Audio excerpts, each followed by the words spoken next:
Let us start with a simple, honest question. When you think about money, what is the first feeling that appears in your body? Is it calm, or is it tension? For many people, the first reaction is not joy, not gratitude, but a mix of stress, worry, shame, confusion. You work hard, you pay bills, you try to save, and still, you feel like you are always a few steps behind. Like there is an invisible wall between you and the life you actually want to live. Today, we are going to talk about financial freedom. Not fantasy wealth, not overnight success. Freedom. The kind of relationship with money where you feel clear, in control, and less afraid. We will walk through 7 rules for financial freedom. Not rules to make you rich tomorrow, but rules that quietly change how you think, how you decide, and how you move with money for the rest of your life. And before we dive in, if you like content that goes deeper than just make more money and actually helps you build a healthier inner life around money, take a moment to like this video and subscribe. That small action tells the platform and tells me that you care about real change, not just quick tips that you forget 5 minutes later. Now, Rule 1. Know what freedom actually means for you. Most people say, I want financial freedom. But if you ask, what does that mean, specifically, in your life? They do not know. Their brain shows vague images, big houses, luxury vacations, cars. But here is the truth. If freedom is only a fantasy image in your mind, you will always feel far away from it. So the first rule is, make freedom concrete. Ask yourself, if my money situation was peaceful and healthy, what would be different in my daily life? Maybe it would mean not feeling panic every time you open your banking app. Being able to say no to a toxic job because you have a small safety net. Having enough to cover bills, save a bit, and still enjoy small pleasures without guilt. Maybe it is not about a private jet. Maybe it is about not waking up at 3 in the morning because you are worried about the electric bill. Take time to write down 3 to 5 signs of financial freedom for you. When you know what you are aiming at, your brain can start to build a plan. Rule 2. Face the numbers. Even if they scare you, you cannot change a financial situation you refuse to look at. Many people live in a kind of financial fog. They know the general picture. Things are tight. I am in debt. But they do not know how much comes in, how much goes out, how much they owe. Why? Because looking at the real numbers can feel embarrassing, overwhelming, defeating. So they avoid. They do not open emails. They ignore statements. They pay the minimum without understanding. Avoidance feels safe in a moment, but it is a prison in the long term. Rule 2 invites you to do something uncomfortable but powerful. Sit down one day when you have a bit of energy and privacy and write down how much money comes in each month, salary, freelance, any side income, how much goes out, housing, food, transport, debt payments, subscriptions, small daily habits like coffee or delivery, and how much you owe, to whom, and at what interest rate. You do not need a perfect spreadsheet. You need clarity. When you see the real numbers, something important happens. The monster under the bed becomes visible. Maybe it is worse than you thought. Maybe it is better, but at least it is real. And you can only move toward freedom from reality, not from fantasy. Rule 3. Spend with your values, not with your impulses. Most people think money problems are only about not earning enough. Of course, income matters, But there is another silent problem: spending without alignment. You say health is important, but most of your money goes to delivery food that makes you feel bad.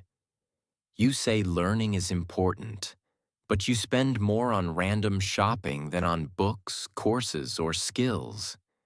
You say time with people you love is important, but your money is trapped in things you barely use. Rule 3 is not about never enjoying life. It is about making your spending tell the truth about your values. Start small. Look at your last month of expenses. For each category, ask, does this reflect what I truly care about?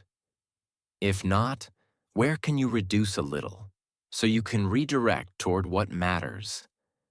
Maybe you cut a bit from impulsive online shopping and use that money to build an emergency fund. Maybe you reduce expensive takeout and use that money to pay debt a little faster. Or finally join that course that can increase your earning power. When your money follows your values, every dollar starts working for your future, not just for the next 10 minutes of dopamine. Rule 4. Build a small, boring buffer. Financial freedom is not just about income. It is also about resilience. Life happens, cars break, people get sick, jobs disappear. If every surprise becomes a crisis, you will live in permanent stress. An emergency fund is not sexy. It does not give you a new gadget. It does not show up on social media, but it quietly reduces anxiety in your nervous system. The rule is not: save 6 months of expenses by next Tuesday. The rule is: start building a small buffer step by step. Maybe that means setting aside 5% of what you earn. Maybe 10% if you can. Even if it is a tiny amount, the habit is more important than the number at first. You are teaching yourself. Before I pay everyone else, I pay my future. Put this money in a separate account you do not touch for everyday wants. It is for real emergencies, not for sales on shoes. Over time, even a small buffer gives you a different posture. You feel a little safer. You can breathe before reacting. You have a tiny shield between you and chaos. Rule 5. Attack unhealthy debt with a clear plan. Not all debt is the same. A reasonable mortgage for a home you can truly afford, or a carefully chosen loan for education that really increases your income potential, can be tools. But many people are drowning in high-interest debt. Credit cards, personal loans, buy now, pay later. These debts are like holes in your financial boat. You try to put water out with your hands, but more water keeps coming in. Rule 5 is about stopping the leak and then draining the boat with intention. First, stop creating new holes. If you can, freeze or stop using the cards and tools that keep you in the cycle. Then, list your debts with interest rates and minimum payments. You can choose 2 main strategies. One strategy is to pay off the smallest debt first for quick wins. This is called the snowball approach. When you finish one small debt, you feel a sense of victory, and you move that payment to the next debt. The other strategy is to focus on the highest interest rate first. This can save more money over time, but sometimes the psychological wins are slower. Whichever you choose, the most important thing is consistency. Even small extra payments over time can shorten the life of your debt by months or years. Debt freedom is rarely quick, but every month you follow a plan, you are walking out of the cage, step by step. Rule 6. Grow your earning power, not just your frustration. There is a limit to how much you can save. You can cut costs. You can say no to some things. But at some point, if your income is too low for your basic needs and a small future, you hit a wall. Many people stay stuck in a loop. They say, "I need more money." But they do not develop skills that the market pays more for. This is not about blaming you for systemic problems. It is about finding the pieces you can control. Rule 6 is to shift from only asking, "How can I spend less?" to also asking, "How can I become more valuable?" That might mean learning a new skill after work, even if it is just 30 minutes a day. Improving your English to access better opportunities. Taking on a project at work that scares you a bit so you can grow and later negotiate a raise. Exploring a small side income based on a skill you already have, like tutoring, design, writing, or technical help. Your earning power is like a muscle. If you never train it, it stays weak. If you gradually invest in it, it becomes one of the main engines of your financial freedom. Rule 7. Upgrade your money identity. This last rule is more internal, but it might be the most important. If deep inside you believe, "I am bad with money. I always mess it up. People like me never get ahead," your actions will often follow that story. You might sabotage your progress without noticing, ignore opportunities, delay decisions, spend impulsively when you feel stressed, and then say, "See, I knew I could not do it." Financial freedom starts with a different identity. Not, "I am perfect with money," but, "I am a person who is learning to manage money with more wisdom and maturity." You do not have to lie to yourself. You simply update the story.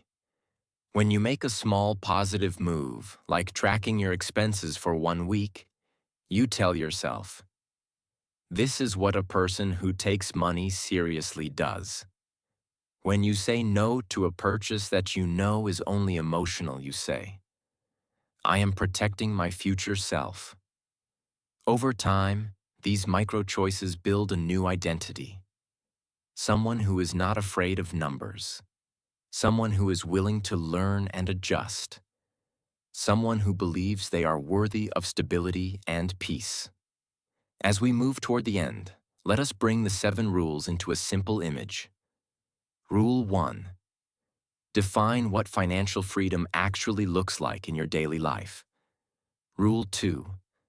Face your real numbers, even if it feels uncomfortable. Rule 3. Spend in line with your values, not just your impulses. Rule 4. Build a small, boring buffer for emergencies. Rule 5. Attack unhealthy debt with a clear, consistent plan. Rule 6. Grow your earning power by growing your skills and value. Rule 7. Upgrade your money identity to someone who handles money with intention. You do not need to apply all 7 perfectly this week. Financial freedom is not a race. It is a path. Maybe this month your focus is simply to face your numbers and track your spending. Next month, you begin a tiny emergency fund. Later, you start a plan for your debts or a course to grow your skills. The important thing is movement. Even small steps, repeated, change your trajectory. If this video helped you see your relationship with money more clearly, take a moment to like this video and subscribe. And, in English, write in the comments. What is one small action you will take this month to move toward financial freedom? Maybe it is writing down all your expenses.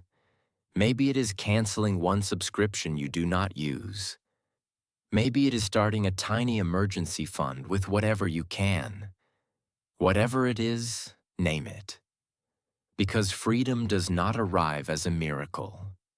It is built choice by choice by a version of you who decides to stop looking away, to start learning, and to treat money not as a monster or a god, but as a tool you can learn to use wisely in service of a calmer, more conscious, more meaningful life.